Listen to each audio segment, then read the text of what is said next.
हरे राम राम राम हरे हरे.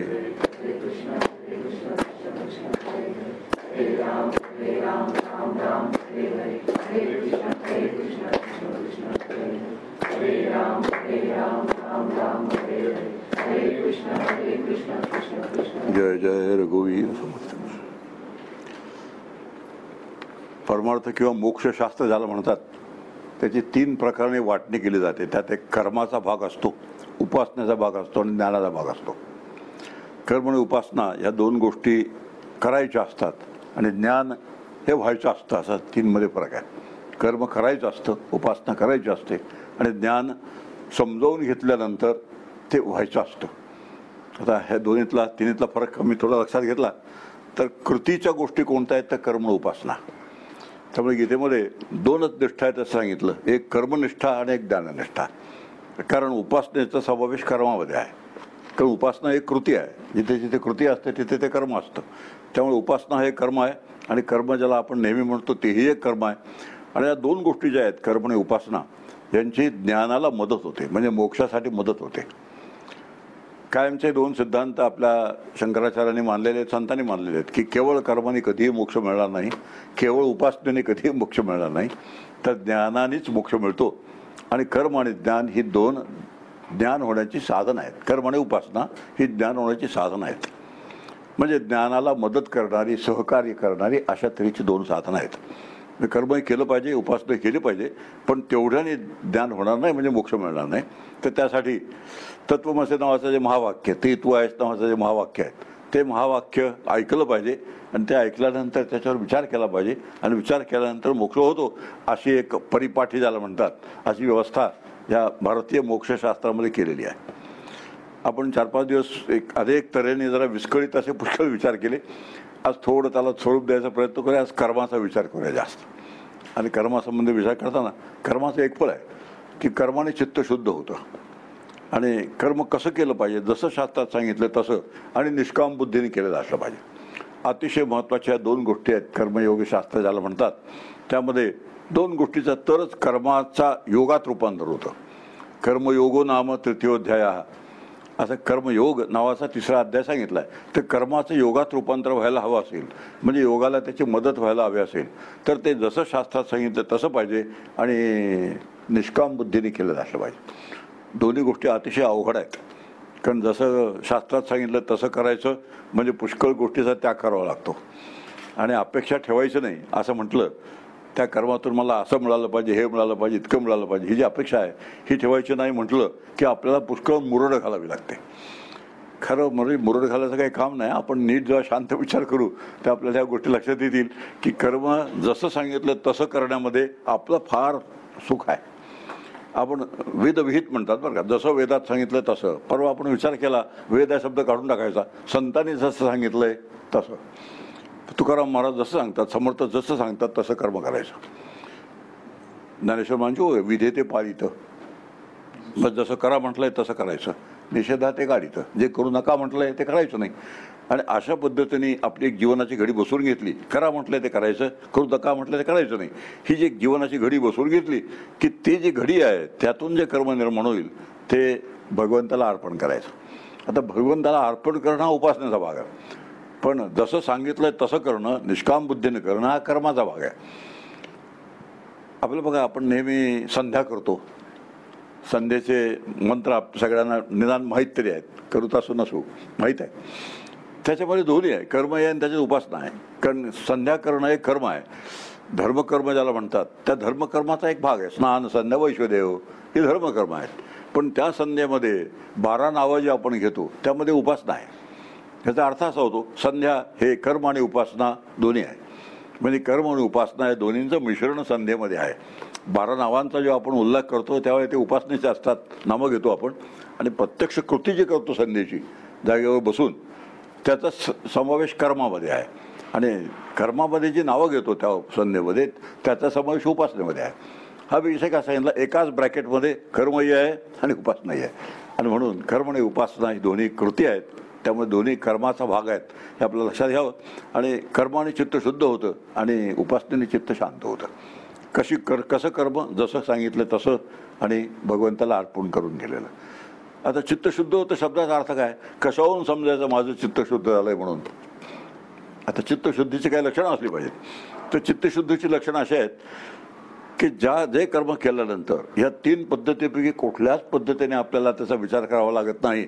आता मी सांगतो कोणती पद्धती त्या, असं ज्याचं सातत्याने बरोबर जमलेलं आहे त्याचं चित्त शुद्ध झालेलं आहे. मग आता एक उदाहरण सांगूया. हे मी कर्म केलं असतं तर बरं झालं असतं, हा एक विचार आहे. मी असं केलं असतं तर बरं झालं असतं, हा एक विचार. मी असं केलं नसतं तर बरं झालं असतं, हा दुसरा विचार. आणि तिसरा विचार आहे, कुठून मला बुद्धी झाली मी हे केलं. आता हे तिन्ही विचार आपल्या मनात कारणाने येत राहतात. असं का विचार येतात, असं हे विचार ज्याच्या मनात जास्त वेळा येतात त्याचं चित्त अशुद्ध आहे. आणि हे विचार ज्याच्या मनात फारच कमी वेळा येतात, येत सुद्धा नाहीत, त्याचं चित्त शुद्ध आहे. आणि असं म्हणण्याचं कारण काय, जे करावं आहे तर जे करावं असं सांगितलं ते जर केलेलं असेल तर मी केलं असतं असं म्हणण्याची वेळच येणार नाही. जे करायला नको म्हटलं हे केलं नसेल तर मी केलं नसतं म्हणण्याची वेळच येणार नाही. आणि कुठून मला बुद्धी झाली, आता हेच एक विचार आहे की मी कसं केलं. आपण मराठीत जरा चांगलं नाही मराठी, कुठून अवदसा आठवली वगैरे वगैरे, आता निंदाळे शब्द आहेत. हे एक्सप्रेशन्स आहेत निंदाळी. आता कुठून आठवलं या शब्दाचं एकच उत्तर असतं, कुठून आठवतं, कुठून मला बुद्धी होते, तर वासनेतून बुद्धी होते. आता जन्म घ्यावा लागे वासनेचे संगे. आता ज्ञानेश्वर मला सांगतात, तुम्हाला आम्हाला सर्वांना जो आजचा जन्म मिळालेला आहे हा वासनेचा परिणाम आहे. ती वासना जी आहे ती बुद्धीच्या ठिकाणी राहते. त्या वासनेने एक स्ट्रॅटेजिक जागा धरून ठेवली आहे. सगळ्या गोष्टी समजून घ्यायच्या आहेत. आणि जोपर्यंत मी समजून घेत नाही, मी सातत्याने सांगतोय, अखंड सांगतोय की समजून घेण्याचा मोठा समजून घ्यायचा विषय आहे, कोणत्या तरी एखादी मेकॅनिकल कृती करण्याचा विषय नाही आहे. आणि जोपर्यंत आम्ही समजून घेत नाही तोपर्यंत त्याला जसा आकार यायला पाहिजे, त्यातून जी निष्पत्ती व्हायला पाहिजे तशी निष्पत्ती येत नाही. वासनाने बुद्धीच्या ठिकाणी स्ट्रॅटेजिक जागा पकडली आहे वासनेने. ह्याचं एक कारण आहे की बुद्धीचं काम असतं, डिसिजन मेकिंग ॲपरेटस कुठे असेल तर बुद्धी आहे, की ज्या ठिकाणी निर्णय घेण्याचं काम केलं जातं. निश्चयात्मका वृत्तीचा बुद्धी असं बुद्धीचं लक्षण आहे. त्यामुळे जिथे निर्णय घेतला जातो तिथेच ती वासना जाऊन बसले आणि ती वासना त्या बुद्धीला तिला जसे हवे तसे निर्णय घ्यायला लावतं. म्हणून वासना तिथे बसले. संचित तैसी बुद्धी उपजे मनामध्ये असं तुकाराम महाराज म्हणतात की आपण म्हणतो बुद्धी कर्मानुसारिणी. आपली जी बुद्धी आहे ती कर्मांना अनुसरणारी असते. आणि कर्मानुसारिणी शब्दाचा अर्थ वासनानुसारिणी. ते कर्म त्या वासनेच्या माध्यमातून त्या बुद्धीला तसे निर्णय घेणं भाग पडतं. आता हा जो प्रकार आहे, मग मला ती बुद्धी कुठून झाली, तर वासनेतून झाली. वासना कुठून आली, अनंत जन्मापासून तिचा प्रवास चालूच आहे. आता ही जी वासना आहे ती वासना हळूहळू तिच्यात बदल करणं. परवा मी तो विषय मांडला. अनुकूल वासना असेल तिला वाव करून द्यायचा, प्रतिकूल वासना असेल तिला थोपवून ठेवायची, आटवून टाकायची. तुकाराम महाराजांचा प्रसिद्ध अभंग आहे, इंद्रियांचा जय वासनेचा क्षय, संकल्पाही वरी नये मन, तुका म्हणे नये जाणीव अंतरा, अंतर्याथा आनंदाचा. तुकाराम महाराजांच्या अभंगाचा असा अभ्यास केला तर सातत्याने माझा तो आक्षेप आहे, नुसतं म्हणणं जे आहे टाळ मृदुंगाच्या चालीवरती, त्यातून हाताला काही लागत नाही, घटकावर करवणूक होते, जो तो आपापल्या वाटेने निघून जातो. अशी परमार्थाची जी परवड आहे, काय शब्द झाला, परमार्थाची परवड आहे, अशी परवड जोपर्यंत आहे तोपर्यंत हाताला काय लागत नाही. इंद्रियांचा जय. आता वासनेचा क्षय करायचा असेल तर इंद्रियांचा जय झाला पाहिजे. आणि इंद्रियांचा जय शब्दाचा अर्थ असा आहे, वासना जे करायला सांगते ते नाही करायचं. यासाठी काय पाहिजे, इंद्रियांचा जय पाहिजे, इंद्रियावर ताबा पाहिजे, इंद्रियावर नियंत्रण पाहिजे. इंद्रियावर जर असं नियंत्रण ठेवलं तर हळूहळू ती वासना क्षीण होऊन जाते. आणि ती वासना क्षीण झाली की एक दिवशी वासना नाहीशी होऊन जाते. आणि ती वासना नाहीशी झाली की आपण नवीन वासना निर्माण करतो. जुन्या वासनांचा जो पगडा बुद्धीवरचा असतो तो आम्ही त्याला पुसून टाकायला लावतो, नवीन वासना निर्माण करतो. आता नवीन वासना कोणत्या, रामकृष्ण हरी म्हणा नवीन वासना, किंवा ध्यानाला बसा नवीन वासना आहे, योग्य आहे ते करा, अयोग्य आहे ते करू नका नवीन वासना आहे. आता असे बुद्धीच्या ठिकाणी आपण जेव्हा पालट होतो, जुन्या सगळे ते खरडून काढलं जातं.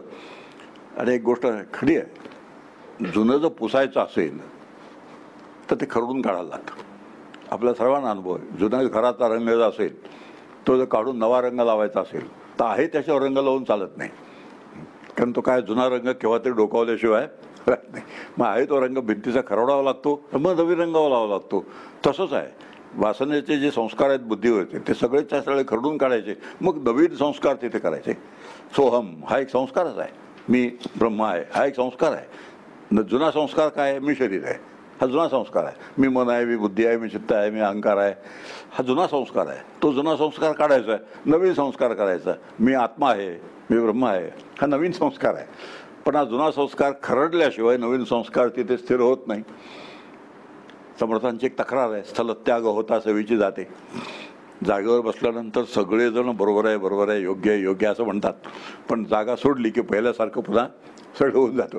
मी समर्थांनी सांगितलं, दासबोधातली तक्रार आहे, स्थलत्याग होता. म्हणजे श्रवणाची जागा असते, ते स्थळ सोडलं की पुन्हा जसं होतं तसंच होऊन जातं.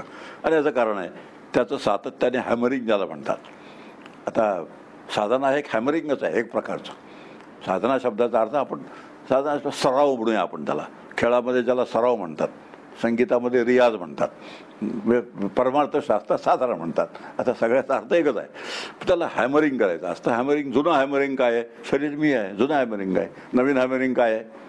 मी आत्मा आहे, नवीन हॅमरिंग आहे. आता नवीन हॅमरिंग सातत्याने करत राहायचं तर जुनं पुसून जातं. आता हा जो विचार आहे हा सगळा लक्षात घेत घेत आपल्याला केलं तर आपली जबाबदारी आपल्याला कळते. आणि आपली जबाबदारी कळली की मग हळूहळू आपली जशी प्रगती व्हायला पाहिजे या क्षेत्रात तशी प्रगती होत जाते. आपला विषय कोणत्या दिशेने चालला होता? कर्माने चित्तशुद्ध होतं. आणि चित्तशुद्धीची व्याख्या आपण करत होतो. आणि तीन ज्याच्या मनात हे विषय, हे वाक्य येतच नाहीत कधी.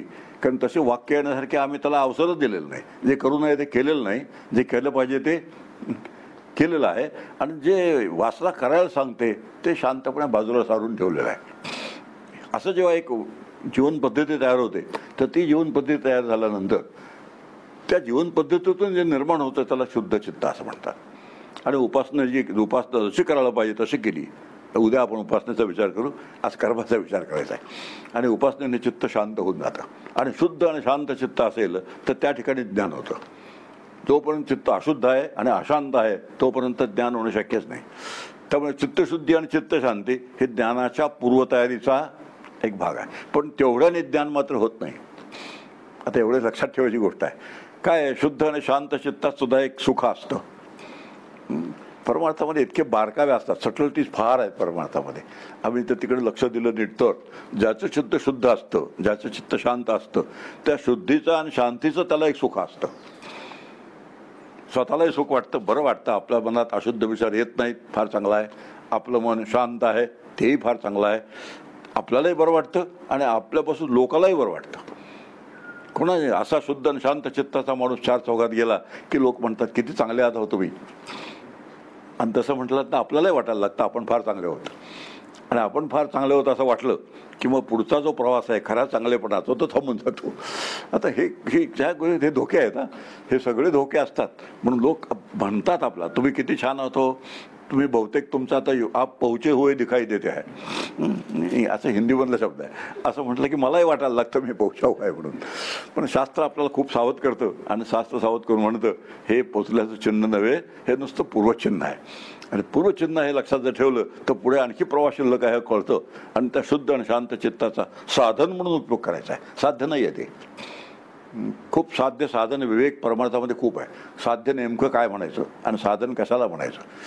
आणि साध्याला साध्याचा दर्जा कुठपर्यंत असतो, साध्याला साध्याचा दर्जा कुठपर्यंत असतो. आता मुंबईहून मी सिंगापूरला यायला निघालो. अरे एअरपोर्टवर आल्यानंतर सिंगापूर हे साध्य राहिलं नाही, डेस्टिनेशन नाही राहिलं. डेस्टिनेशन कुठपर्यंत पोचत नाही तोपर्यंत. ज्या क्षणी मी पोचलो त्या क्षणी सिंगापूरला डेस्टिनेशन कसं म्हणायचं, पोचलो मी तिथे. अगदी तसंच आहे आत्मानुभव आल्यानंतर. आत्मानुभव हे साध्य राहत नाही, ते साधनही नसतं आणि साध्यही नसतं. साध्य साधनातीत असं ती अवस्था असते. आता इतकं सगळे पुढचा जो विचार आहे शास्त्रकाराने आमच्यासाठी करून ठेवलेला सगळा माहीत करून घेतला तर सगळी प्रगती आहे. आणि नाहीतर आम्ही आमच्या कल्पनेप्रमाणे आम्ही जर आमच्या डोक्याने परमार्थ केला, साध्या भाषेत बोलायचं झालं तर मी माझ्या डोक्याने जेव्हा परमार्थ करतो तेव्हा माझं डोकं हे फारच परमार्थाच्या दृष्टीने नापिक असतं, असतं, निरुपयोगीच असतं, टाकाऊच असतं. म्हणून शास्त्रशुद्ध पद्धतीने जेव्हा आपण डोकं घडवून घेतो, बुद्धी घडवून घेतो, त्यावेळेला परमार्थात प्रगती होण्याची शक्यता असते. आणि म्हणून शास्त्र संत यांच्या संगतीत राहिल्याशिवाय खऱ्या अर्थाने परमार्थ कळतच नाही. म्हणून कर्मयोग ज्याला म्हणतात, मी दोन शब्द परवा वापरले, एक कर्म कटकट आणि एक कर्मयोग. आम्ही जे सगळे करतो ती काय असते, कर्म कटकट असते. आणि कर्म कटकट असते याचं कारण आहे त्याच्यामध्ये राग असतात, द्वेष असतात, अपेक्षा असतात, अपेक्षाभंग असतात, सगळ्या गोष्टी त्याच्यात असतात. आणि ज्या सगळ्या गोष्टी आहेत अशी जी केलेली कर्म आहेत त्याला कर्मयोग म्हणायचंच नाही. मग कर्मात योगाचं लक्षण बरोबर मी सांगितलं, ज्या कर्माने जीवाचा आत्म्याशी योग घ्यायला मदत होईल त्याला कर्मयोगाचं म्हणायचं. कर्मयोग शब्दाची अतिशय स्पेसिफिक व्याख्या. मग योग व्हायला मदत कशाने होते? जेव्हा चित्तशुद्ध होईल त्यावेळेला कर्माने आत्म्याशी जीवाचा योग व्हायला मदत होते, तोपर्यंत होत नाही. त्यामुळे चित्तशुद्धी हे काय झालं, एक साधन झालं. आणि ती चित्तशुद्धी करण्याचं साधन म्हणून कर्मयोगाचं आचरण आहे. आणि तो योग निष्काम कर्म हे त्यातलं मूळ सूत्र आहे. आता कर्माविषयी काही विचार करूया. कर्म म्हणजे एखादी नुसती कृती करणं असं नाही, दोन्ही अर्थ आहेत. कर्माला दोन अर्थ आहेत. एक काही कृती करणं हे कर्मच आहे, आणि शास्त्राने सांगितलेली कर्म करणं हे कर्माचं एक दुसरं अंग आहे. म्हणून कर्माची व्याख्या करताना शास्त्राने अशी व्याख्या केली, जन्माला येण्याच्या पहिल्या कर्मापासून मृत्यूच्या शेवटच्या कर्मापर्यंत माणूस कर्माने बांधलेला आहे. आता मी जेव्हा जन्माला येतो तेव्हा ते कर्माला सुरुवात होते माझ्या, आणि मरण जेव्हा पावतो तेव्हा ते कर्म तिथे संपतं. दोन कर्मामध्ये संबंध माणसाचं जीवन कर्माने बांधलेलं आहे. तर मी कर्म सोडून राहीन, मी कर्म करणार नाही अशी वल्गना कोणत्याही माणसाने कधी करू नये. याचं कारण आहे मृत्यूपर्यंत ते कर्म कधी सुटतच नाही. त्यामुळे कर्म सुटण्याची आणि कर्म सोडण्याची जी भाषा आहे ही कर्म सुटण्याची सोडण्याची भाषा निरर्थक आहे. आम्ही श्वास घेणार आहोत, अन्न खाणार आहोत, पाणी पिणार आहोत, झोपणं सगळं करणार आहोत, ही सगळी कर्मच आहेत. आणि हे सगळं कर्म सोडून तुम्ही करणार काय? त्यामुळे कर्म माणूस कर्माने बांधलेला आहे, आणि त्यामुळे कर्म सोडण्याची इच्छा कधी करू नये. फक्त काय सोडण्याची इच्छा करावी, कर्मातले नको ते घटक आहेत ते सोडण्याचा प्रयत्न करावा. कर्मातले नको ते घटक कोणते आहेत? जे निषिद्ध कर्म आहे ते करणं हा नकोता घटक आहे, आणि अपेक्षा ठेवून कर्म करणं हा आणखी एक नकोता घटक आहे. आणि हे दोन नको ते घटक सोडून जर कर्म केलं तर ते कर्म आपल्याला बंधनातून मुक्त करतं, आणि नको ते घटक ठेवून जर कर्म केलं तर तेच बंधन, ते कर्म पुन्हा मला बंधनात नेऊन सोडतं. शास्त्रकारांनी फार मांडणी स्पष्ट करून ठेवलेली आहे. ती स्पष्ट केलेली मांडणी आपल्या लक्षात आली तर आपली जबाबदारी आपल्यावर करते. आपल्याला एक गोष्ट कळली की जन्माला येणं आणि मरण हे दोन कर्म आहेत. त्या दोन कर्मामध्ये आमचं सगळं जीवन कर्माने बंदिस्त आहे. आता कर्मामध्ये दुसरा एक भाग येतो नेहमी तपाचा विचार करतात कर्मासंबंधी. आणि तप शब्दाचा अर्थ तापवणं असा आहे. तप म्हणजे तापवणं. कायिक, वाचिक, मानसिक अशी 3 प्रकारची तप आहेत. आणि तप शब्दाचा, तापवणं शब्दाचा अर्थ असा होतो की काही वेळेला ज्या वेळेला आपल्या मनाविरुद्ध आपल्याला गोष्टी करायला लागतात तपामुळे, त्यावेळेला आपल्याला त्रास होतो, मनाला त्रास होतो. आणि आपला जो त्रास होतो त्याला तापणं असं म्हणतात. आपण मनाला तापवायचं, शरीराच्या माध्यमातून त्रास, मनाच्या माध्यमातून त्रास, बुद्धीच्या माध्यमातून त्रास का होतो? मनाविरुद्ध काही करायला लागलं की आपल्याला आपण करून घेतलेला त्रास मिळेल. आता उदाहरणार्थ कायिक तप आहे. आता समजा सज्जनगडावर जायचं आहे. आता सज्जनगडावर जाताना काही पायऱ्या चढाव्या लागतात. त्या पायऱ्या चढल्याशिवाय सज्जनगडावर जाता येत नाही. म्हणून सज्जनगडावर जायचं जे तप आहे शरीराचं त्याला कायिक तप असं म्हणतात. पंढरपूरला वारीला गेलं की रांगेत उभं राहावं लागतं. काशीला यात्रेला गेलं की पुष्कळ त्रास शरीराला सोसावा लागतो. एकही गोष्ट मनासारखी नसते, घरासारखी तर मुळीच नसते. आता ह्या ज्या सगळ्या गोष्टी आहेत त्या सगळ्या गोष्टी त्याच्यासाठी, त्या व्रतासाठी सहन करणं याला तप असं म्हणतात. शरीराच्या दृष्टीने सहन करायचं. पंढरपूरला गेल्यानंतर आपल्याला कळतं किती सहन करावं लागतं. किती तऱ्हेची माणसं असतात, कोण कुठे धक्का देईल माहिती नाही. खाली काय काय असतं, कचरा असतो काय, घाण असते काय, रांग केवढी असते, खायला प्यायला मिळत नाही नीट, झोपायचा पत्ताच नसतो. एकही गोष्ट मनासारखी नसते. आणि असं जेव्हा मनासारखी नसते अशी गोष्ट जेव्हा शास्त्र आपल्याला करायला सांगतं त्याचा उद्देशच असा आहे की शरीरावरचं अनावश्यक प्रेम आपण कमी करावं. त्याच्यामुळे उद्देश आहे. असं शास्त्राला इच्छा नाही तुम्हाला छळावं, अशी शास्त्राची इच्छा नाही आहे. आम्हाला असं वाटतं काय छळ आहेत होय, ते छळ नसतात. तुम्हाला एक ट्रेनिंग आहे एक प्रकारचं की आपलं जे शरीरावर अपार प्रेम आहे त्या अपार प्रेमापोटी आपण शरीराला फार अंजारून गोंजारून ठेवतो. काय शब्द आहे? अतिशय अंधारून गोंजारून ठेवायचं. आणि असं अंधारून गोंजारून ठेवण्याचं एकच कारण असतं, अतिशय प्रेम असतं शरीरावरती. आणि शरीरावरचं प्रेम आहे त्यातून देह तादात्म्य निर्माण होतं. ते देह तादात्म्य जर सुटायचं असेल तर केव्हा तरी अशी वेळ आली तर शांतपणे ते सोसलं पाहिजे. याला तप म्हणतात. सतत स्वतःला छोडून घेणं म्हणजे तप नाही. त्यात विकृती निर्माण होतात, त्या तपास विकृती निर्माण होतात की सारखं आपलं शरीराला त्रासच देत राहायचं, सारखं शरीराला छळायचं, वाळवायचं, उपास बिपास करणारे लोक असे असतात. आमच्याकडे मी डॉक्टरकी करत असताना पेशंट यायचे, बायका विशेष करून. एक मंगळवारचा उपास, शुक्रवारचा उपास, सोमवारचाही उपास.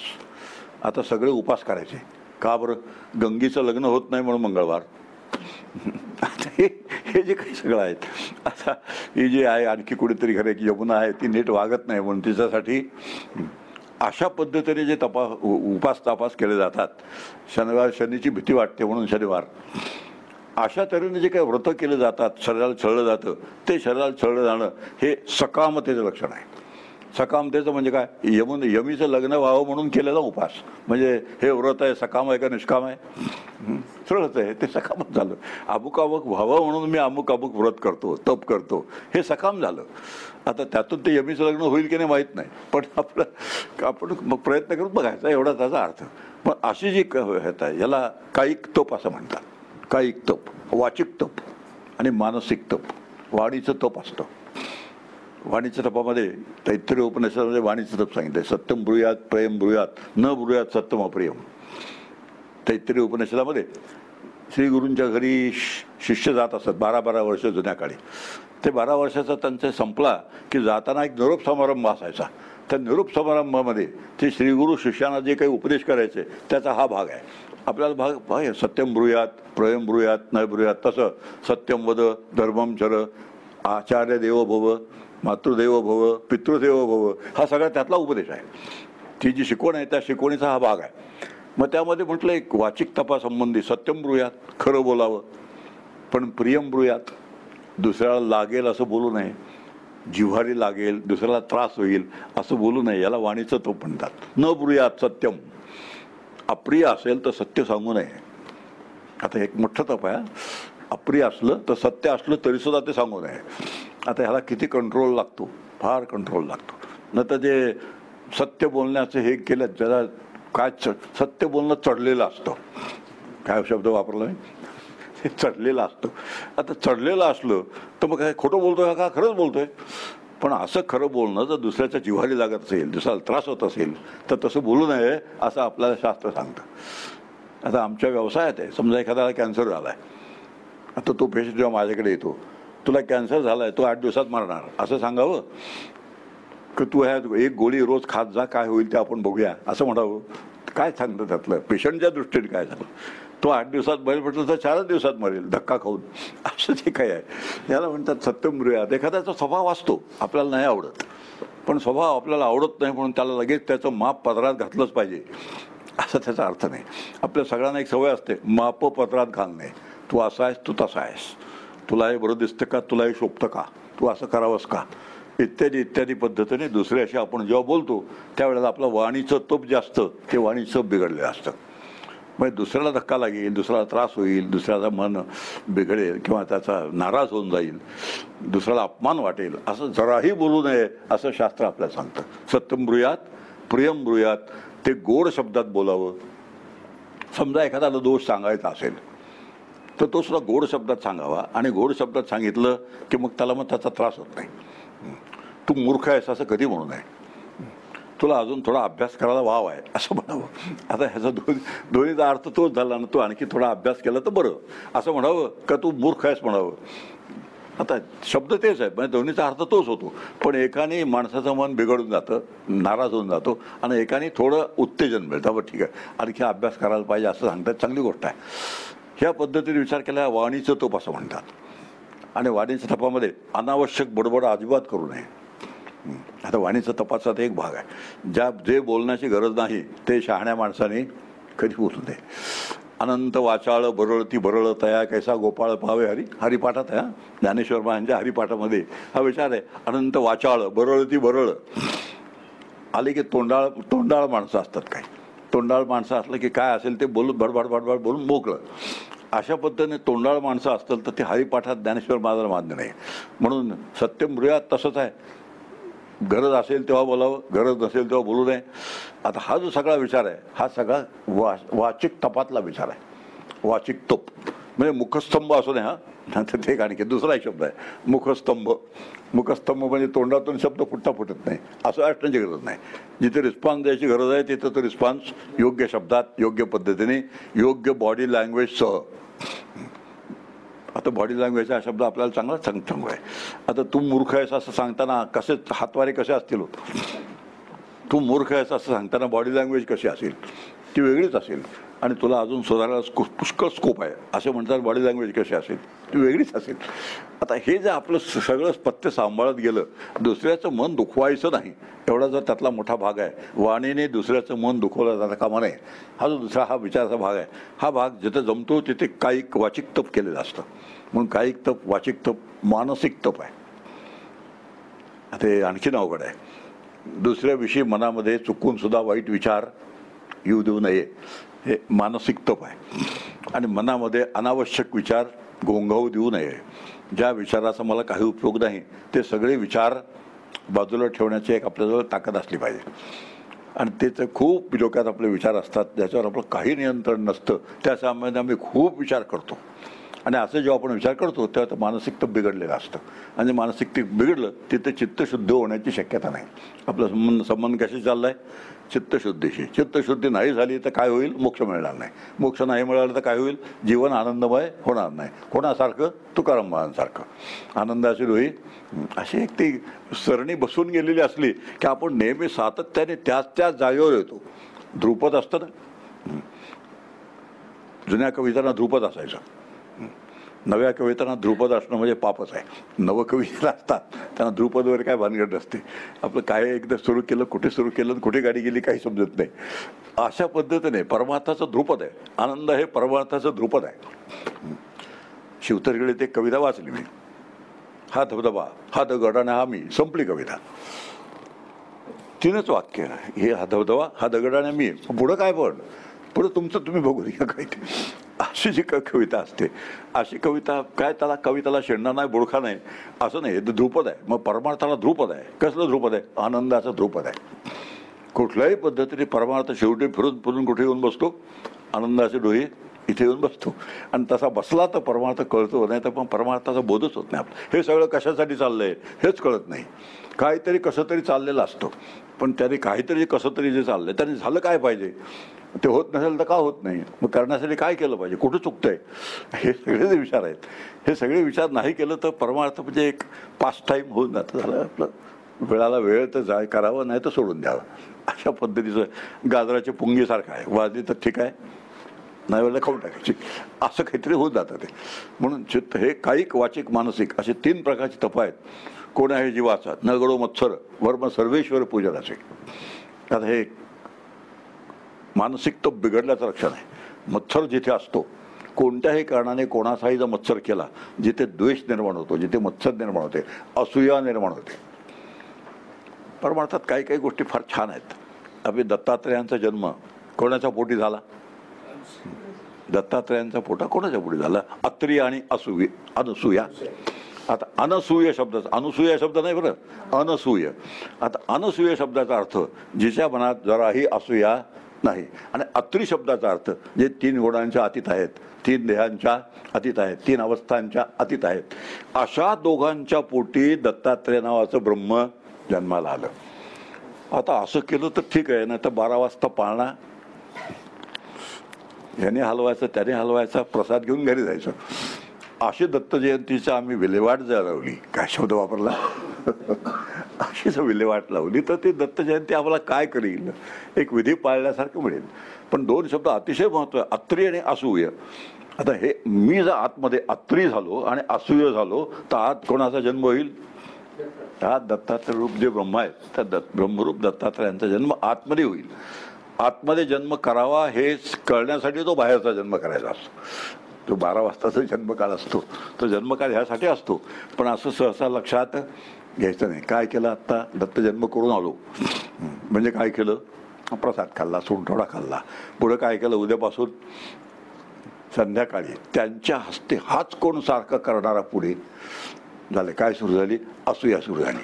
हाच पुढे पुढे होऊन कार्यक्रमात भाग घेतो, हा असा कोड लागून गेला आहे.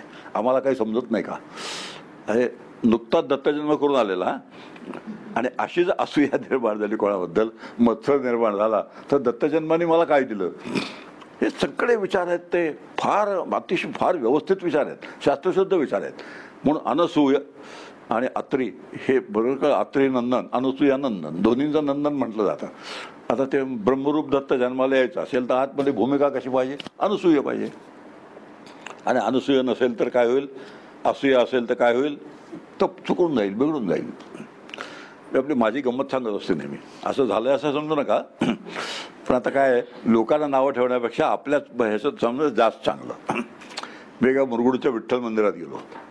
जाताना डाव्या बाजूला एक गावातले प्रवचनकार उभे होते, गावातलेच आमच्या, दुसऱ्या बाजूला गावातले डॉक्टर उभे होते.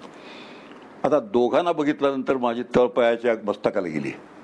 का बरं, एक माझे व्यवहारातले वैरी कोण, डॉक्टर.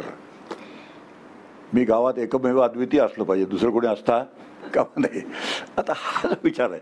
आणि दुसरे माझे परमार्थातले वैरी. आता शब्द ऐकायला कसा वाटतं ते बघा, परमार्थातली वैरी. आता वैराचा आणि परमार्थाचा जर संबंध जोडला तर परमार्थ शिल्लकच काय राहिला. पण दोघांना बघून तळपायाचे मस्त गेले गेले मी गेलो आतमध्ये. विठ्ठलाचं 1000 रुपयाचा माळ गळ्यात हार गळा घातला. किती, 1000 म्हणा की, तेच आणखी नाही. मी एवढी मोठी पूजा केली हे समजा विठ्ठलाला नाही कळलं तर तुम्हाला तर ते कळलेलं पाहिजे. आणि म्हणून तुम्हाला समजलं जर मी 1000 रुपयाचा विठ्ठलाला हार घातला तर मग मला जास्त धन्य वाटतं. विठ्ठलाला कळो का न कळो, हार कोणाला घातलाय, विठ्ठलाला. कळलं कोणाला पाहिजे, तुम्हाला. मग खरं विठ्ठलाला घातला का तुमच्यासाठी घातला, हे अशा फजिती होते परमार्थामध्ये. ही जी फजिती आहे, त्या हार घातला मी 1000 रुपयाचा, घरी आलो. दुसऱ्या दिवशी पुन्हा मंदिरात गेलो. विठ्ठलाला विचारलं, देवा माझी कालची पूजा तुम्हाला कशी काय वाटली, त्याच्याकडून पावती घेण्यासाठी. तो विठ्ठल म्हणाला की दारात उभं राहिल्यानंतर तुझ्या पायाची जी तळपायाची आग मस्तकाला गेली ती मला पोचली, आणि पूजेच्या नावाने काय केलंस ते मला काहीच कळलं नाही. आता झालं म्हणजे 1000 रुपये गेले आणि पूजा नाही व्हायची नाही, उलट आणि पुन्हा पाप लागलं त्याचे मत्सर करण्याचं आणि त्याचा द्वेष करण्याचं. हे असं काहीतरी त्रांगडं होऊन बसतं परमार्थामध्ये. आणि त्रांगडं होऊन बसण्याचं एकच कारण आहे, खरं काय आहे ते आम्ही समजून घेतलेलं नाही.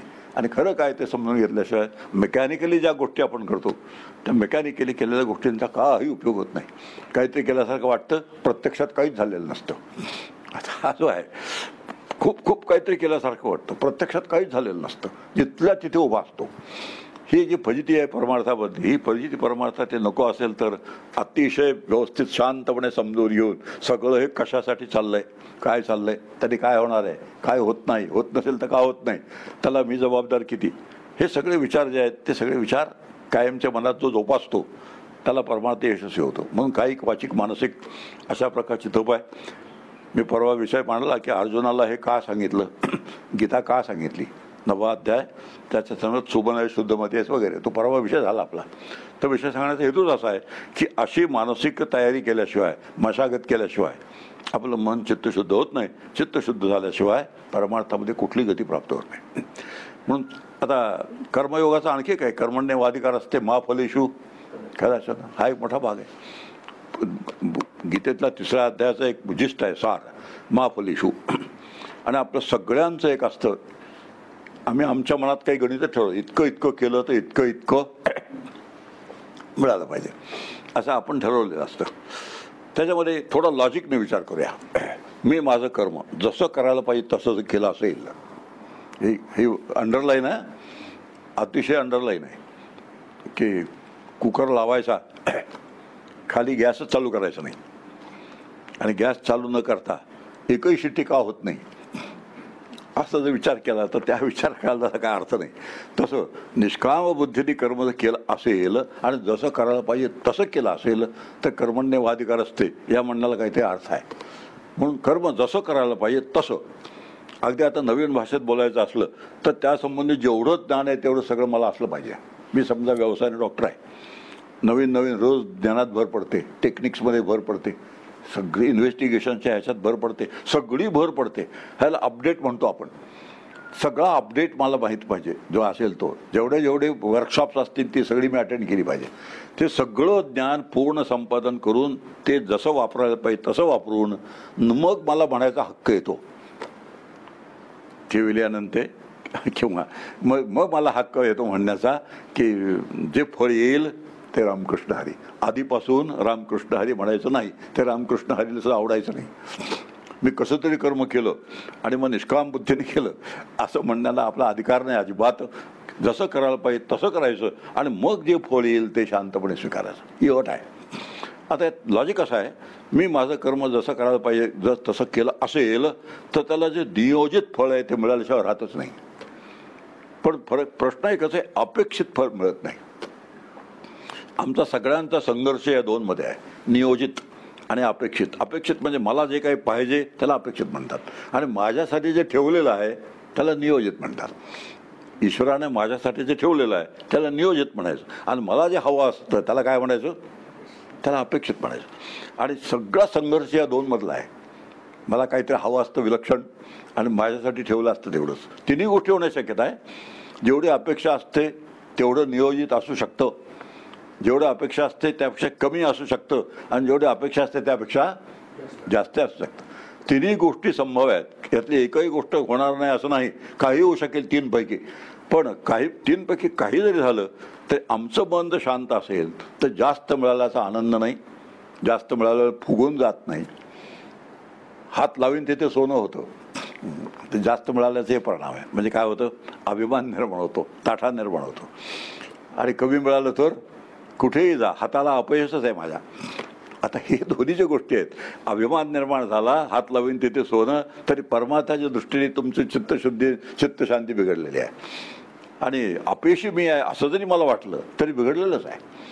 दोन्ही दृष्टीने मी जर आतमध्ये अपयशी बनामुळे जर मी बिघडून गेलो आणि यशामुळे जरी बिघडून गेलो तरी आत बिघडून गेलं दोन्ही सारखंच आहे. यशामुळे गेला का अपयशामुळे गेला हा व्यवहाराचा प्रश्न आहे. परमार्थाच्या दृष्टीने आतली शांती ढळलेली आहे आणि आतली शांती जिथे ढळलेली असते तिथे परमार्थ सिद्ध होत नाही. आणि ह्या दृष्टीने म्हणतात ते कर्मण्येवाधिकार असते मा फलेषु. दासबोधात एक फार छान होई आहे.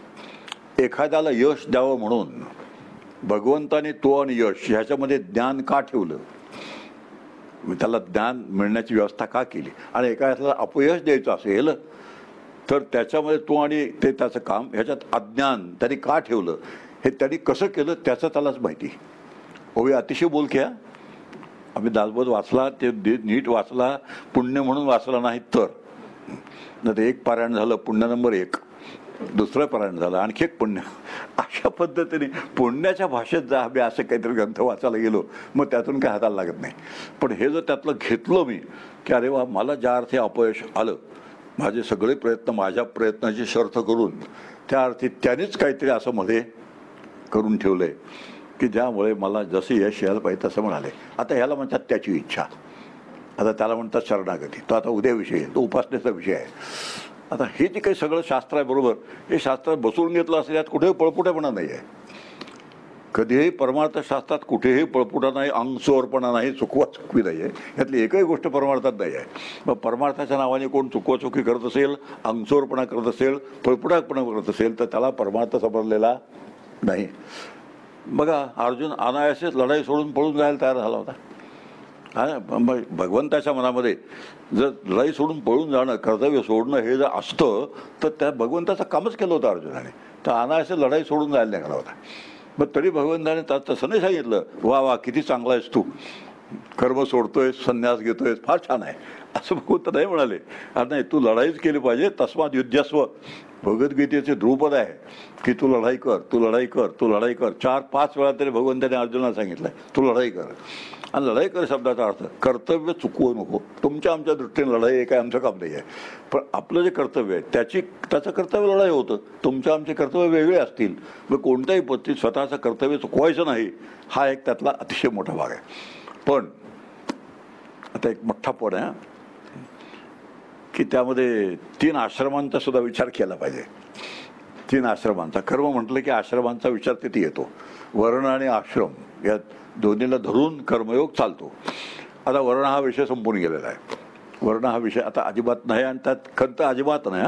वर्ण संपला म्हणून खंत नाही, याचं कारण आहे त्याच्या योजनेनुसार जेवायचं झालं. कधी महात्मा म्हणून 700 अभंग आहेत नामदेव महाराजांचे. कली महात्म्य 700 अभंग आहेत. एक पाराशर स्मृती म्हणून आहे, पण त्या पाराशर स्मृतीमध्ये पहिलाच श्लोक असा आहे त्या स्मृतीमध्ये की या कलियुगामध्ये बाकीच्या पूर्वीच्या सगळ्या स्मृती आता कालबाह्य झाल्या, ही स्मृती तेवढी चालू आहे. आणि त्यात कलियुगामध्ये काय काय होणार त्याचं वर्णन फार छान केलं आहे. ते वर्णन 2-3 हजार वर्षापूर्वीचं वर्णन आहे पाराशर स्मृतीतलं. पाराशर शब्दाचा अर्थ व्यास असा होतो, म्हणजे ती व्यास स्मृती आहे. त्यामध्ये असं लिहिलेलं आहे, अधर्म धर्माचा पराभव करील. त्यावेळेचं वाक्य आहे, अनिती नीतीचा पराभव करील, कुमारी मातांचा सुळसुळाट होईल, सरकारी नोकर सरकारचं अजिबात ऐकणार नाहीत आणि शूद्रांचं राज्य येईल. असं 3000 वर्षांपूर्वींचं व्यासांचं हे आहे. आता त्यात ती प्रत्येक गोष्ट आज कमी जास्त प्रमाणात आपल्याला दिसते. याचा अर्थ असा, त्यातून आपण काय घ्यायचं, आजची जी चालू परिस्थिती आहे त्याचा जराही खंत बाळगायची नाही, कारण ईश्वरी व्यवस्थेचा भाग आहे. हा ईश्वरी व्यवस्थेचा भाग असेल तर जसा तो भाग आहे ते स्वीकारण्याशिवाय आम्हाला दुसरं गत्यंतर नाही. फक्त आपण त्यातून आपल्याला कसं जपून राहता येईल तेवढा विचार करायचा. आपण त्यात ईश्वरी व्यवस्थेचाच भाग आहे, आपणही त्यात थोडं सामील होऊया असा विचार नाही करायचा. आपण आपल्या पद्धतीने जसं विधी ते पाळीत निषेधा ते गाडीत असं म्हटलंय त्या पद्धतीने आपलं बरोबर ठेवायचा प्रयत्न करायचा. नाही तर हे फार चांगली सबब झाली, आता काळच तसा आला तर काय करणार, अशा पद्धतीने हा पळपुटेपणा झाला. असा पळपुटेपणा नाही करायचा. पण आपण फक्त जगाच्या संबंधी विचार करताना असं करायचं की बघ काळ तसा आहे त्याप्रमाणे जग वागतंय. आपल्याला जर कोणी विचारलं तर 4 गोष्टी आपल्याला समजतात तेवढ्या सांगाव्या, तो सुद्धा त्याने ऐकतील अशी अपेक्षा ठेवायची नाही. पण पुन्हा कर्मण्यवाधिकार असते, यात गोंधळ झाला. मी सांगतो त्याचा परिणाम सगळ्या जगावर झाला पाहिजे असं अजिबात कधी म्हणायचं नाही. नाथ महाराजांचं एक फार छान वाक्य आहे, मी बोलो न उतराई. नाथांची ओवी आहे, मी बोलो न उतराई, म्हणजे मला जे सांगायचं ते काम मी केलंय आणि मी भगवंताचा उतराई झालेला आहे. त्यांनी मला जे काम करायला पाठवलं ते काम मी केलंय. आता लोक काय करतात हा माझ्या चिंतनाचा विषय नाही. इतके निरपेक्ष निस्पृह असे संत असतात. नाही तर आम्ही आपलं फीडबॅक काय मिळतो असं चौकशी करत बसायचं नाही अजिबात. कोण काय कसं झालं, पुन्हा कोणाचं काय झालंय असा विचार नाही करायचा. आपलं काय झालं एवढा विचार करायचा, आणि एवढा विचार केला की आपलं काम होतं. आपला विचार चाललाय काय म्हणत होतो मी,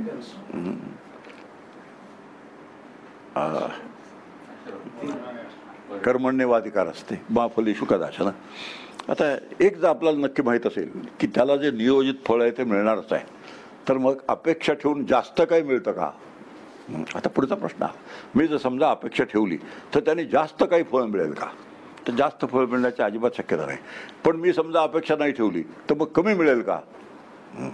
आता हे काय, अपेक्षा ठेवली तरी जेवढं मिळायचं तेवढं मिळणार, नाही ठेवली तरी जेवढं मिळायचं तेवढं मिळणार. मी अपेक्षा ठेवली नाही म्हणून असं नाही म्हणणार कोणी, व याला अपेक्षा दिसत नाही कशाला द्यायचं, असं नाही. असा ईश्वराचा न्याय असा नाही आहे. त्याला जे नियोजित आहे ते दिल्याशिवाय राहत नाही. हा एक जर कायम लक्षात ठेवला तर अपेक्षा केल्याने मला काहीतरी जास्त मिळतं असंही नाही, आणि न ठेवल्यामुळे कमी मिळतं असंही नाही. हे जर आत लॉजिकली मी स्वीकारलं आणि जर आपण टार्गेट ओरिएंटेड थिंकिंग ठेवलं. आता नवीन सगळे इंडस्ट्रीजमध्ये टार्गेट्स असतात आणि ती टार्गेट्स अशी काहीतरी एक्झॉर्बिटंट असतात, खूपच काहीतरी वाढवून त्यांनाही माहीत असतं, टार्गेट ठरवून देणारं माहीत असतं हे काय होणार नाही. पण तरीसुद्धा ते टार्गेट ठरवून देतातच. पण ते टार्गेट आपल्या वाटाला आलं ते मॅक्सिमम प्रयत्न करावा आपण, आणि पुढे जे काय होईल ते कंपनी जाणे. आता हा जो विचार आहे हा विचार आपला बरोबर असला, आपण आपल्या प्रयत्न मॅक्सिमम प्रयत्न करायचा, काय होईल ते कंपनी जाणे. कंपनीने काढलं रामकृष्ण हरी, ठेवलं रामकृष्ण हरी, दुसरं काय करणार आहे तुम्ही, दुसरं काही करताच येत नाही. मला असं टार्गेट ओरिएंटेड थिंकिंग कंपनीच्या दृष्टीने टार्गेट ठेवणं आवश्यक आहे असतं. आता हे एक नवीन आपले जमाना बदलत चालला आहे. जमाना बदलत चालल्यानंतर प्रॉफिट अँड लॉसचा विचार कंपनीला करावाच लागतो, आणि प्रॉफिटच्या दृष्टीने प्लॅनिंग ज्याला म्हणतात नियोजन त्याला करावंच लागतं. आणि त्यासाठी त्यांनी ते केलं तर प्लॅनिंग करणाऱ्या सुद्धा एक लक्षात ठेवायचं की मी प्लॅनिंग करण्याचं काम केलं आहे, इतका प्रॉफिट झाला पाहिजे असं मी मार्केट सर्वे करून ग्राउंड रियालिटी लक्षात घेऊन असं म्हणायचं ठरवलेलं आहे. झाला रामकृष्ण, नाही झाला रामकृष्ण. असं समजा व्यक्तिगत जीवनात मी नाही केलं. आता मी व्यवसायाने डॉक्टर होतो, मी असं एक टार्गेट ठरवलं होतं, रोज 1000 रुपये मिळालेच पाहिजेत. खरं नाही ते मी बघासारखं सांगतोय. आता काय होतं, दवाखान्याची वेळ आहे संध्याकाळी 8 पर्यंत, 7 वाजेपर्यंत 7:30 वाजेपर्यंत 500 रुपये मिळालेत. मग काय झालं, 7:30ला एक पेशंट आला. आता माझ्यावर जबाबदारी काय आली, उरलेल्या अर्ध्या तासात त्याच्याकडून काय काय मिळवायचं ते सगळं त्याच्याकडून काढलं पाहिजे. मग ते त्याच्याकडून काढलं पाहिजे यासाठी मी काय काय उपद्व्याप करीन, ते सगळे उपद्व्याप विधिनिषेधात बसतील का, आता हे लक्षात ठेवून. आणि असं एक दिवशी समजा 1,500 मिळाले तर काही तक्रार नसते. ते आणखी नाही, 1,500 मिळाले बाबा, 500 रुपये जास्त मिळाले तेव्हा आता ह्याचं मी काय करू, असं अजिबात नाही. पण कमी मिळायचं लक्षणं दिसायला लागली तर ताबडतोब असं काहीतरी होऊन जातं. ही जी गडबड होऊन जाते त्याने चित्तशुद्ध राहील का. मग ते आतमध्ये रात्री झोपताना विचार येईलच. त्याला कारण नसताना एक्सरे काढायला सांगितला, कारण नसताना अमुक कर तमुक कर तसं कर केलं, आणि हे जर डोक्यात आलं तर रामकृष्णाने डोक्यात येईल का. आता हे जे सगळे विचार आहेत ना, हे आम्ही विचारून घेतलं तर त्याचा सगळा संबंध साधनेशी असतो. जी सगळ्या कृती आहेत, जी सगळी कर्म आहेत, त्या सगळ्या कर्मांचा संबंध साधनेशी असतो. आणि तो साधनेशी संबंध लक्षात ठेवला तर कर्म साधनेसाठी करायचं असतं हे कळतं. आणि कर्म साधण्यासाठी केलं तर साधना जशी व्हायला पाहिजे तशी होते, नाही तर मी जशी व्हायला पाहिजे तशी होत नाही. जशी व्हायला पाहिजे नाही झाली तर मग मोक्ष मिळत नाही. म्हणून कर्मण्येवाधिकार असते महाफलेषु कदाचन. कितीतरी पद्धतीने त्याचा सुंदर विचार शास्त्रकारण करून ठेवला आहे. तो विचार जर सारखा लक्षात राहिला तर कर्म एक मोठं शास्त्र आहे, आम्हाला मिळालेलं एक मोठं शस्त्र आहे. उपासना नावाचं दुसरं एक शस्त्र आहे. ते दोन्ही शस्त्र व्यवस्थित जर तयार असतील ते शस्त्राचं एकच आहे, वेळच्या वेळ वापरलं तर शस्त्र, आणि वेळच्या वेळेला वापरलं ना तर शस्त्र काय करायचं. समजा पिस्तूल आहे 2 भरलेली, समोर आला तर काढलंच नाही, लक्षातच आलं नाही तर ते पिस्तूल करायची काय. तसं असतं कर्मयोगाचं जे शास्त्र आहे ते शास्त्र वापरायची जेव्हा वेळ येते तेव्हा वापरलं पाहिजे, आणि वापरलं पाहिजे तर विचार जवळ पाहिजे त्याचा. म्हणून समर्थांचा एक ओवी आहे, सन्निधीची असावा विचार. म्हणजे कर्मयोगासंबंधी जेवढा विचार आहे, जेवढं शास्त्र आहे तेवढं सगळं आतमध्ये असं तयार पाहिजे. आणि ज्या ज्या वेळेला जो प्रसंग येईल त्या प्रसंगाला अनुकूल असा विचार त्यावेळेला आतमध्ये तयार पाहिजे. आणि तसा तयार ठेवावा लागतो का आपोआप होतो, तो एक आहे. तसा विचार तयार ठेवावा लागतो, आपोआप होत नाही. मग आपोआप केव्हा होईल, ज्यावेळेला सातत्याने त्याचं चिंतन होईल. तर परमार्थ अतिशय महत्त्वाची गोष्ट आहे सातत्य. आणि जेवढं सातत्य जास्त तेवढं परमार्थात फळ जास्त. म्हणजे ते स्पोरॅडिक म्हणतात त्याला. कधीतरी आली वेळ तर केलं, लहर आली तर केलं, एखादा उत्सव बित्सव आला म्हणजे तेवढ्यापुरतं 4 दिवस कसे जातात, बरं जातात. दत्त जयंती आहे म्हणून आमच्या कॅलेंडरमध्ये सोयच करून ठेवलेली आहे. दर 2-3 दिवसांनी एखादा उत्सव असतोच आमच्या कॅलेंडरमध्ये. कोणाची तरी जयंती असायची, कोणाची तरी पुण्यतिथी असायची, किंवा कोणत्या तरी देवाचं काहीतरी सण, एखादं संत गेलेले असतात त्यांचं काहीतरी असतं. कुठून तरी काय ते बघा आणि थोडंसं त्या मार्गाने जायचा प्रयत्न करा. एवढं त्या सगळ्या पुण्यतिथ्यांचा आणि जयंत्यांचा उपयोग आहे. फक्त वर्गणीसाठी आणि प्रसादासाठी ते नाही. आता हे जर लक्षात ठेवलं तर ते पुढची सगळी आपली वाटचाल जे ते होऊ शकते. भगवान स्वतः म्हणतात, न मे पार्थास्ते कर्तव्यम त्रिषु लोकेने कश्चन. भगवान त्यांनी स्वतः सांगितलं, ह्या जगामध्ये मला मी केलं पाहिजे असं काहीही नाही. ह्याचं कारण आहे मला मिळवायसारखं काही शिल्लक नाही. ह्याचं कारण आहे सगळं जग त्याचंच आहे. अनंत कोटी ब्रह्मांड नायक आहे तो. आणि अनंत कोटी ब्रह्मांड नायक असल्यामुळे हे जगात जे जे आहे ते त्याचंच आहे, आणि ते मिळवणार आहे तो सुद्धा त्याचाच आहे. समजा मी म्हणालो मी 1 कोटी रुपये मिळवले तर 1 कोटी रुपये त्याचेच आहेत, आणि मिळवणारा जो मी आहे तो सुद्धा त्याचाच आहे. त्यामुळे 1 कोटी रुपये माझ्यासह त्याचे आहेत असा विचार जर केला तर त्याला या जगात मिळवायसारखं काही नाही. तरीसुद्धा भगवान श्रीकृष्ण म्हणतात की जणू काय मला सगळंच मिळवायची गरज आहे, अशा थाटात मी सगळी कर्म करतो. बघा भगवान श्रीकृष्णाचं चरित्र बघा, रामाचं चरित्र बघा. कधीही कर्तव्य सोडून कधीही दोघेजण राहिलेलं नाहीत. भगवान श्रीकृष्णाने अखंड जरासंधाशी लढण्यामध्ये आयुष्य गेलं. भगवान श्रीकृष्णाचं जरासंधाशी लढाई हे महाभारतातलं एक मोठं प्रकरण आहे, कृष्ण चरित्रातलं मोठं प्रकरण आहे. आता लहानपणापासून श्रीकृष्ण चरित्र पाहिलं तर जन्मच मुळात तुरुंगात झाला. बघा ते आपला तर तसं काही झालेलं नाही. आपण थोडा विचार केला तर आपल्याला कळतं आपला जन्म काही तुरुंगात झालेला नाही. जन्मलं मला कुठे पळवून द्यायची वेळ आली नाही, नदीतून पलीकडे एक्सचेंज करण्याची नाही पाळी आली. तिथे एक ठेवलं ते न्यायचं, इकडं आणून ठेवायचं, तिकडचं तिकडं नेऊन ठेवायचं. असा एक्सचेंज काही माझा झालेला नाही. लहानपणापासून कृष्णावर जेवढी संकट आली तेवढी माझ्यावर नक्कीच आलेलं नाही. फार तर काय गोवर निघाले असतील, काजळे गेले असतील, त्या पलीकडे फार काही त्रास झालेला नाही. आता असा विचार केला तर इतक्या संकटातून पार केलेला अशा तऱ्हेचं अद्भुत जीवन ज्याने जगलंय त्याला लग्नाला सुद्धा लढाई करायची वेळ आली. भगवान श्रीकृष्णाला रुक्मिणीची लढाई गेली, जेव्हा लग्न केलं त्यासाठीच लढाईची वेळ आली. आता आम्हाला काय तसं काही झालेलं नाही. आता असे घर बसल्या सगळं निवांतपणे झालेलं आहे. आता असा विचार केला तर असं सगळं इतक्या अद्भुत रीतीने इतक्या कष्टप्रद जीवन त्याने जगलं आहे, तर आम्हाला असं हलकं फुलकं जीवन जगायला हे आहे का? नाव घ्यायचं कृष्णाचं आणि जीवन जगायचं हलकं फुलकं, एकदम कम्फर्टेबली कोझी लाईफ पाहिजे. असं लाईफ जगायचा आम्हाला हक्क आहे का? कृष्णाचं नाव घेणाऱ्याला अजिबात हक्क नाही आहे. आता हे असे विचार आम्ही केले बरोबर, तर जेवढी संकट येते, जेवढा त्रास होईल, जेवढी जिकीर होईल, ती सगळी सुद्धा कृष्णचिंतनामध्ये व्यवस्थित जर गेली तर ते जीवन सार्थकी लागतं. आणि असं नाही झालं, आम्ही असा कधी विचारच करत नाही. फक्त कृष्णम वंदे जगद्गुरुम एवढं म्हणायचं. आणि कृष्ण मग फार मेघश्याम होता, घनश्याम होता, आणि तो सावळा होता, आणि तो काळा होता. बलराम तेवढा गोरा होता. म्हणजे रंग तुलना कशाची करायची? एक गोरा आणि एक काळा अशी तुलना. म्हणजे पुन्हा कशाची तुलना झाली? कातडीचीच तुलना झाली. आता कातडी गोरी काय आणि काळी काय? आणि कृष्ण काळ्या कातडीचा असून सगळ्यांना प्रिय आहे. बलराम एवढा गोरा पान असून सुद्धा तो कोणी त्याच्याकडे लक्षही देत नाही. मग काळं चांगलं का गोरं चांगलं? सगळे अवतार काळे आहेत बरं. रामाचा अवतार काळा, कृष्णाचा अवतार काळा, विठ्ठलाचा अवतार काळा. पद्धतीने विचार केला तर आम्हाला जो गोरेपणाचा प्रेफरन्स जो असतो एक डोक्यात बसलेला, तो ठेवण्याची अजिबात गरज नाही. म्हणजे गोरं नसावं लोकांनी असं नाही, त्याच्यात एक पंचायत होईल असं नाही. मूळ मुद्दा एकच आहे, काळ्या गोऱ्याला काही अर्थ नाही, कारण तो स्किनशी संबंधित आहे. आणि स्किन हा देहाचा एक भाग आहे, देह मिथ्या आहे. आणि देह मिथ्या आहे, उत्पत्ती स्थिती लय असलेला आहे. त्यामुळे गोरा रंग असला तरी उत्पत्ती स्थिती लय आहे, काळा असला तरी अर्धवट असला. युरोपातले लोक एकदम गोरेपान आहेत, आफ्रिकेतले लोक एकदम काळे आहे, आणि भारतातले लोक अर्धवट आहेत. आता अर्धवट शब्द फार चांगला, आणि मराठीत काय अर्धवट शब्दाला अर्थ चांगला मिनिंग नाही आहे तसा, पण ते खरंच तसं आहे. तर त्याला काय करायचं? म्हणजे असं असलं तरी तेच आहे, तसं असलं तरी तेच आहे.